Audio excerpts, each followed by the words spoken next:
Tuangazie masuala ya elimu sasa, ambapo usajili wa wanafunzi kujiunga na gredi ya 10 umeingia siku ya 5 hii leo nchini, huku idadi ndogo ya wanafunzi wakiripotiwa kujiunga na shule za kaunti ndogo.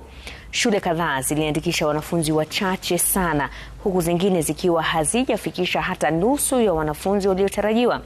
Hayo yanajiri huku baadhi ya wazazi wakifika na wana wao katika shule za bweni bila karo. Brenda Wanga na maelezo zaidi kuhusu changamoto zinazoendelea kushuhudiwa. Wanafunzi wa gredi ya 10 wanaojiunga na shule ya sekondari ya juu kote nchini wanaendelea kumiminika katika shule tofauti. Shule ya Rigena Mixed ya daraja la C4 ilikuwa imetengewa wanafunzi 400, lakini baadhi ya wazazi walishangaa walipokuja na barua za kujiunga na shule na kisha kutakiwa kutoa malipo, ilhali barua hizo zilionyesha tu ada ya masomo inayotozwa na serikali. Tunaambiwa serikali inalipa pesa, lakini tufika shuleni tunaitishwa pesa nyingi, 20,000 na wanasema serikali inalipa zingine. Wasimamizi ambao hawakutaka kutambuliwa wanasema kuwa hali hii imeathiri usajili wa wanafunzi. In the sense that these parents, when a parent comes to school with a student, has done shopping but no school fees for the boarding facilities, then most of the parents go back with their students, and maybe they could want to find an alternative if there is a place where they can go without paying a coin.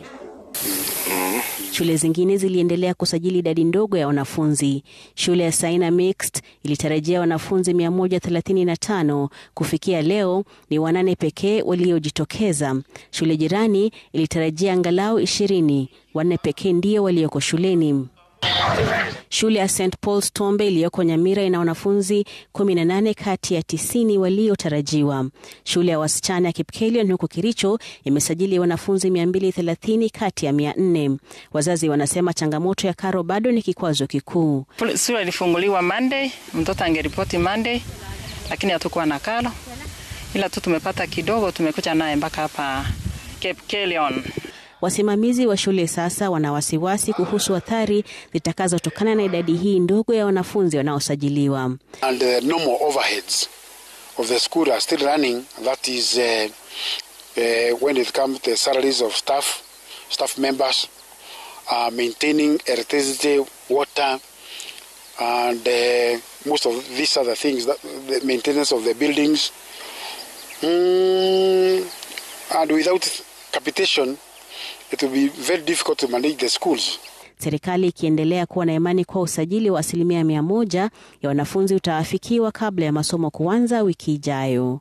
Brenda Wanga, Runinga ya Citizen.